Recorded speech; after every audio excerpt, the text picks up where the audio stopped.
The 2018 Florida State Senate debate hosted by WCJB TV20 News. And welcome to the State Senate District 8 debate. Tonight I'm David Snyder, your moderator for the program.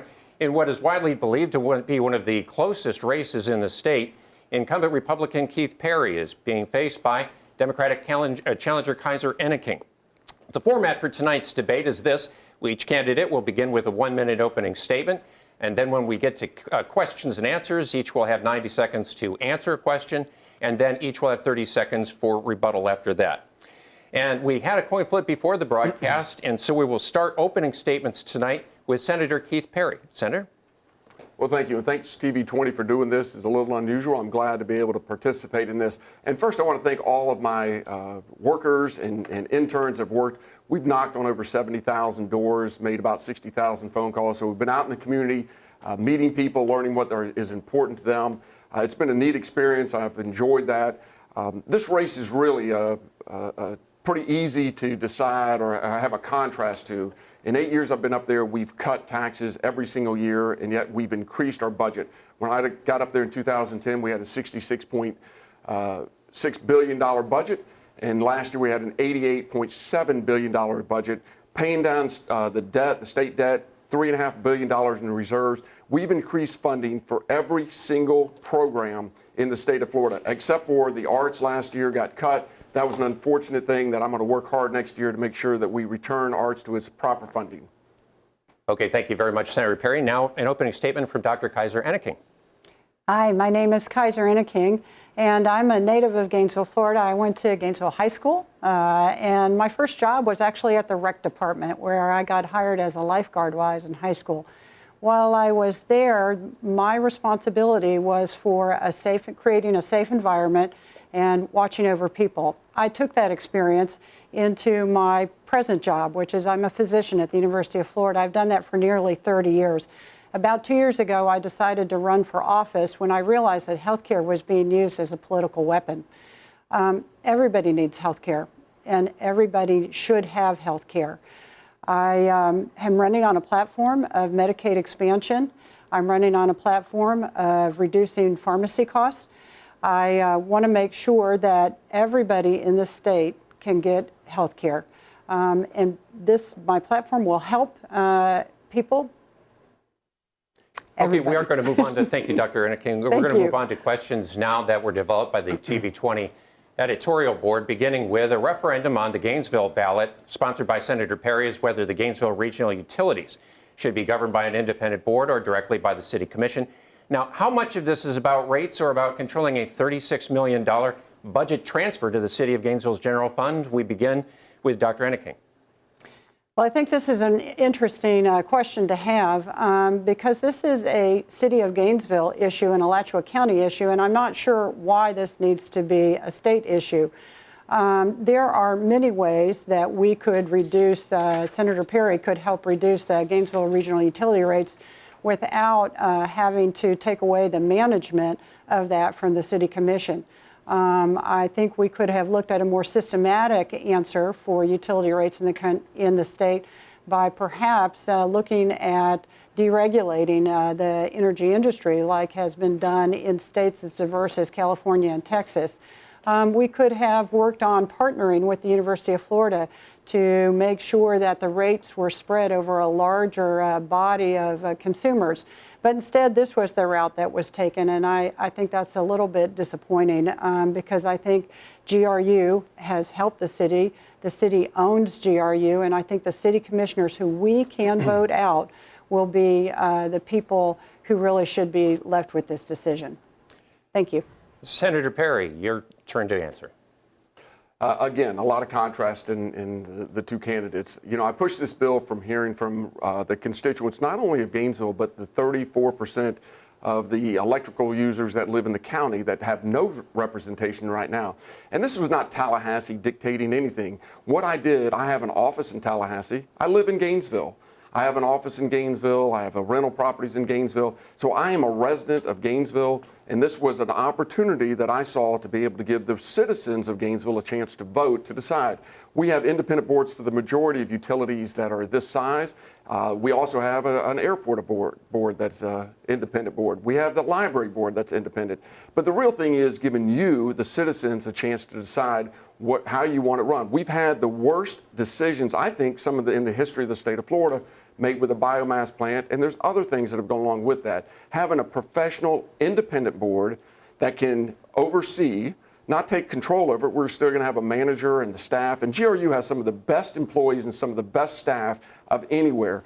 If you think about the biomass plant, the GRU built and operated Kelly Power Plant. They built and operated Deer Haven. They could have done the same thing for about $475 million, and what we ended up getting was a $1.5 billion deal that you and I will be paying for, our kids will be paying for, and our grandkids. A 30-year contract. It is one of the worst decisions made in the state of Florida. Gives you, the voters, a chance to decide. We go to rebuttals now. 30 seconds. Dr. Enneking.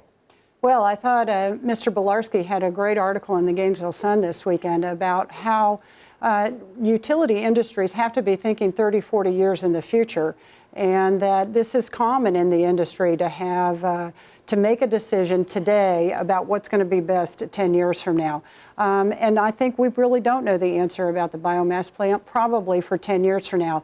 The recent renegotiation that they did was one of the best deals of the year as rated by the independent rating board. Okay, very good. For rebuttal, 30 seconds. Senator Perry. You know, when you take a really bad deal and you renegotiate, I think that the city did maybe as good a job as they can do, but you still can't get out of what the cost of that process went through and the decisions that were made. We have elected officials from the city of Gainesville that not only manage parks and recreation and the jail, or the police force and other things, they also have to look over an enterprise that's 4 times larger than the entire city budget. Having a dedicated group of citizens to oversee that would be the best option. But that, again, that's a chance for the citizens to decide. Okay, moving on to our next question and changing gears now. No one seems really satisfied with our current healthcare system. Given the limits you would have at the state level, what can be done to provide better healthcare to Florida residents? We start with Senator Perry. Yeah, and one of the things that we don't look at much in Tallahassee or Washington is structural causes and effects. What we do is we look at a problem and we say, well, we need to make another program or something to solve this problem. If you think about Medicaid and my opponent's desire to expand Medicaid, if you think about when it was designed, it said, hey, we're going to take the people that can't afford it, or not even can't afford it, but that need insurance, like kids who can't defend for themselves, elderly, disabled, and we're going to have a program. Since that program was designed, it has escalated in cost every year, way above cost of living. It keeps spiraling. It takes up almost a third of the entire state budget now, and yet it gives one of the worst health outcomes that's available. And that's the issue that we have to look at. And one of the things is we have working class people that can't afford to pay their bills. They're a week away or an accident away from having a paycheck that they can't afford to pay their rent or electric bills or health care. And what we have to do is look at how can we put more disposable income in the pockets of working class people. We don't need to create another program that we take money out of their pocket to give them back a government sponsored program.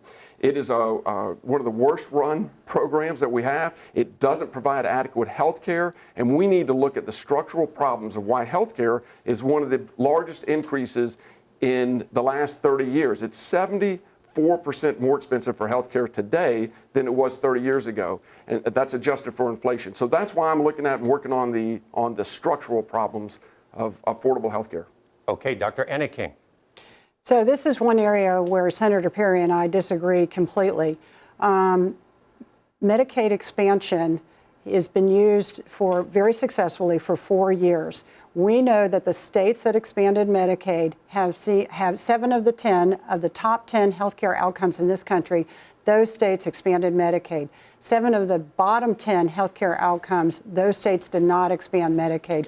Recently, Congress just passed a bill to help with opioid addiction. In the states that have expanded Medicaid, they have the structure to be able to go ahead and implement that immediately. In the states that didn't, they don't have that structures. What Medicaid expansion does is exactly what Senator Perry says he'd like to do, and that's it allows for people who are making more, 138% of the poverty level, to be able to enjoy being on Medicaid, so they have some health care coverage, so they don't have to use their dollars to buy insurance that they can't afford. Healthcare is too expensive. I agree. We need to do something about that. But the first step that we need to do is to make sure that 800,000 more Floridians will get access to health care. We know that when we expand Medicaid, it not only improves the health care outcomes for those patients, but it also improves their economic stability. And that allows them to work, it allows them to provide for their family, and it allows a return on investment to the state for that. Okay, for rebuttal, 30 seconds, Senator Perry. Yeah, and what she's talking about doesn't lower any health care costs. What it does is just shift the burden. And besides that, not only does it shift the burden, but the studies have shown, University of Virginia study with 94,000 surgeries, you're twice as likely to die if you have Medicaid as if you have regular insurance. The University of Oregon study that showed no significant outcome gains at all with Medicaid increases.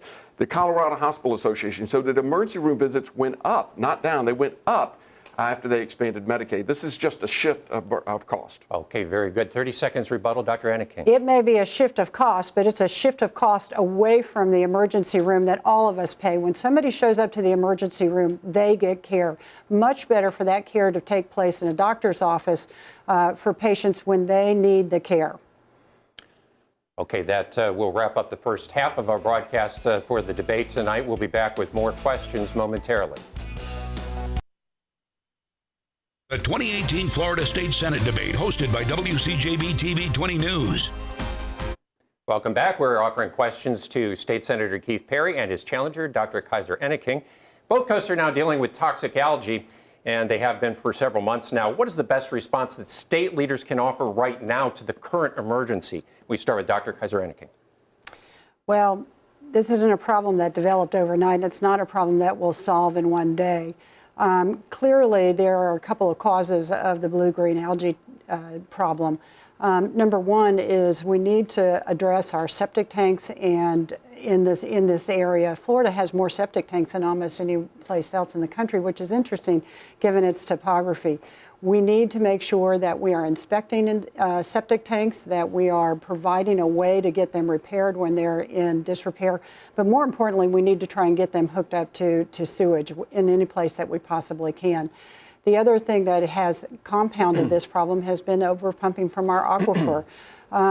Much of that has come from development that has not been consistent with our water management district's plans that had been laid out prior to the start of the Rick Scott administration. We need to use water like it is the precious resource that we know it to be. Toxic blue-green algae is not something that we should be messing around with. It has respiratory effects. We know that it has, in some instances, led to a hot spots of liver cancer that we've seen. This is a problem for us, not only from a health perspective, but also from a tourism perspective, from people wanting to come to Florida to visit our beautiful beaches and lakes. We need to get this fixed. Senator Perry, you have 90 seconds. Thank you.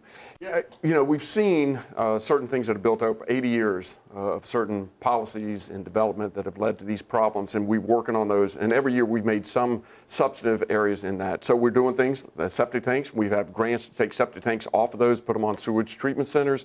We also have done things with the farming. We've seen a tremendous reduction in phosphates and nitrogen from agriculture. And almost all of that was done through best practices. It wasn't done through mandates. It was gone through farming techniques that we were able to educate.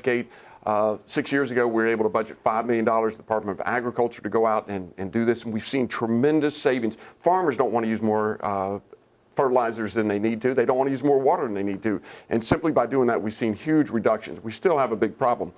Tomorrow, though, I'm working with the University of Florida IFAS professor who started Lake Watch. We have tomorrow, we have a program where we have some new equipment that we're testing on the lake tomorrow that aerates the water, gets the algae to float to the top, where we can use skimmers to take that off and see how we can even recycle the algae that's produced. So there's lots of things to do. Research is one of the biggest things. I've been working with the University of Florida for several years now on trying to develop policies that can help reduce this, as well as continued with the septics and continue with best practices in farming.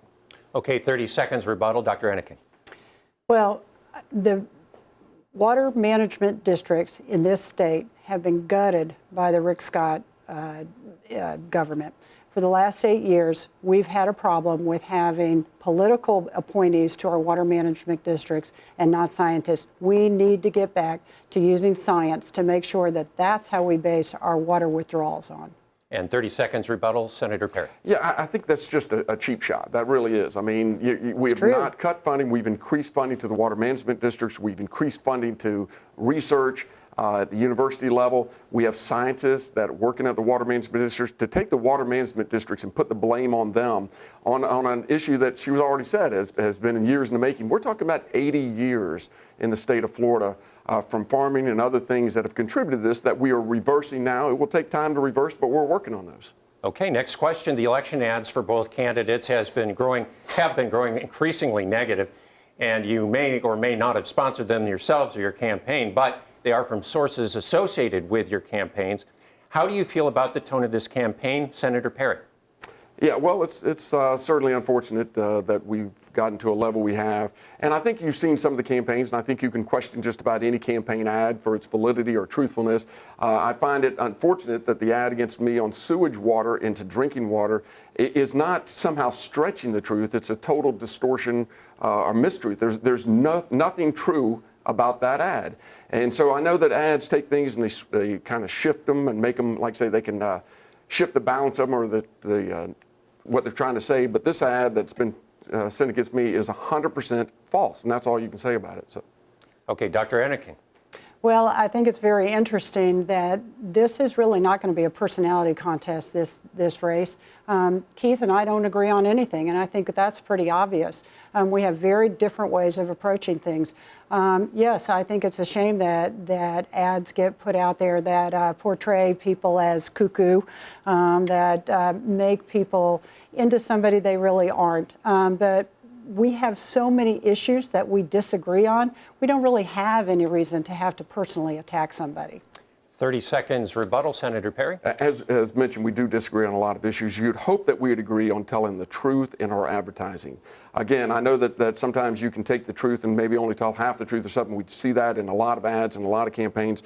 The ads run against me have no validity and no truthfulness at all in them. Okay, 30 seconds rebuttal, Dr. Anakin. Well, if you'd like to bring it up, that ad does have some validity. The toilet to tap water was so bad that Rick Scott even vetoed it. And what it allowed was for water that had been treated that was not at Springs quality water to be placed back into the aquifer. I think it's disingenuous of the senator to not take responsibility for that bill. It was not appropriately vetted to the point where we could have Springs quality water put back in. So it's true. Okay, very good. Next question. A point of contention between the two political parties in Tallahassee is how and where funding for education should be directed. Where should this money be focused? Senator Perry. Yeah, and I just got to say, anybody who wants to look up that bill that I sponsored, you'll see zero about what Dr. Anakin is talking about. So we have record funding in education. We've been able to, since I've been up there in 2010, 2008, 9, 10, budgets were cut for education. Since then, they've not only been restored, we have record funding for education. Certainly, when you look at dollars, you need to not look at just the dollar amount that's funded. You have to look at the per student funding, and that is at record levels. So we have, as a population go, you would expect the budgets to grow in that. But what we have is record funding for education. I think it's important, though, that we in the public don't look at simply just funding. What you want to do is have accountability and look at outcomes. It doesn't do us any good just to spend money if we don't get the outcomes that we need. And so that's where we need to look at. How do we get the best gains? My number one policy for the last 2 years has been music and elementary education, that we take kids that are coming so far behind into the public school system and give them a chance to catch up. I've done a lot of study, a lot of research on this. Music and the arts, which is not just in the state of Florida, but in the United States and worldwide, has pushed to the bottom of the education model. And what we do is we take intrinsically creative kids and we drive that creativity out of them. I've sponsored bills the last 2 years. I'm going to continue to do that up in Tallahassee to work on those innovative ideas to get things done for our students. Dr. Anneking, 90 seconds. Well, we may have record funding, but currently out of the 50 states in this country, Florida ranks 45th in teacher pay, it ranks 44th in per student funding, and it ranks 43rd out of 50 in graduation rates. We need to do better. We need to readdress our priorities in Tallahassee to do better by our students. Why are we having to vote on a half-cent sales tax in Alachua County to improve our schools? Well, it's because the air conditioners are out. It's because the roofs are leaking. We need to make sure that our children are in an environment that is conducive to learning. We didn't replace the funding that was cut for infrastructure, and as a result, we are way behind on our scheduled maintenance. That's true not only in Alachua County, but in Marion County and Putnam County, all over the state. And as our enrollment has grown, we've seen our kids in portables. We've not kept up with technology. Our science labs need to be redone so that students are getting an education that's a world-class education. We can do this in Florida. We just have to make it a priority. It has not been a priority for the last 20 years. And rebuttal, 30 seconds, Senator Perry. Yeah, if you look at, and I don't know where she gets her statistics from, World and Business News ranked the education system in K through 12 in the state of Florida as number 4 in the entire nation, number 4. We've also the only state to have gains in multiple grades the last few years. We also, in higher education, we can look at, we're ranked number 1 by World and Business News. There was a study by Wallet Hub that had some of the statistics that were quoted. I don't know why Wallet Hub would do a study like that, but you got to be careful on where you get some of your stats from. Okay, Dr. Anneking, your rebuttal. So my statistics were from the National Education Association from 2017. Okay, very good. We move on to the next question. And I confess I messed up the order of the questions this time, and so we're going to begin with you, Dr. Anneking, Sure. for this question. And we will not have time for rebuttal because of the clock running out. Voters approved the medical marijuana constitutional amendment in 2016. Should recreational marijuana be legalized next? Dr. Anneking. Absolutely. We need to legalize marijuana. Our laws currently are enforced disproportionately along racial lines. We need to fix that. We need to not create another industry like we did with the pill mills where people go to get their marijuana card because they've got a little pimple on their arm. We need to make sure that we have the ability to regulate that industry and to tax it. We're going to fall behind in tourism. We know that people do marijuana tourism now, and we need to have that here in Florida. But finally, I'd like that tax money. I think we should tax the heck out of marijuana, and we should make it legal for everybody. Senator Perry. Yeah, I strongly oppose recreational use of marijuana. The side effects and the negative effects, and you can tax it all you want. When you start having mental health issues, when you start having other issues that come in with any kind of narcotics that anybody uses, especially if you think about children that are exposed to this. If you go to some of the other states of Colorado, you're seeing an epidemic of young people in the prime of brain development. They're using this on a regular basis. I grew up in this environment, and I can tell you firsthand from my experience and choices I made, some of the friends that I grew up with, I would oppose this vehemently. I think it's the worst thing. If you talk about tourism, it's one of the biggest industries we have in the state of Florida. Do we want to really sacrifice the people coming to Walt Disney World and our beaches to say we want to have a marijuana industry tourism? I'm sure it would attract people, and I'm sure it would generate tax dollars. The negative effect, the cost that we would pay and all the other things that would be associated with that would be a negative for us, and I think a negative for our state, and I would oppose it at every step. Okay, very good. That's all the time we have for questions tonight. Now each candidate will be offered 1 minute for a closing statement, and we begin with Senator Perry. Yeah, as I mentioned before, when I got to Tallahassee, one of the things I looked at was what are the structural issues that we can deal with. We talked about health care cost, 74% more. The number one cost increase in the nation has been housing, affordable housing, at 76% more. Think about that. In just 30 years, 76% increase in affordable housing.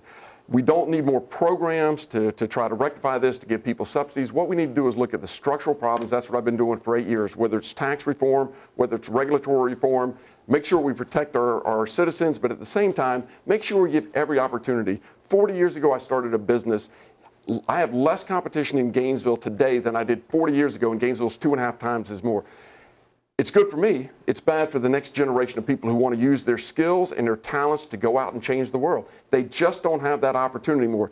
Every time government comes up with a program to solve problems, they create more problems. They put more restrictions, and we've seen a technology and innovation from our young people not being able to pursue their dreams. That's what I'm working on. I'll continue to work on that in Tallahassee. Okay, 1 minute closing statement. Dr. Enneke. People are hungry for change. People are not better off. We've got 30% of the people in this district that can't afford their housing.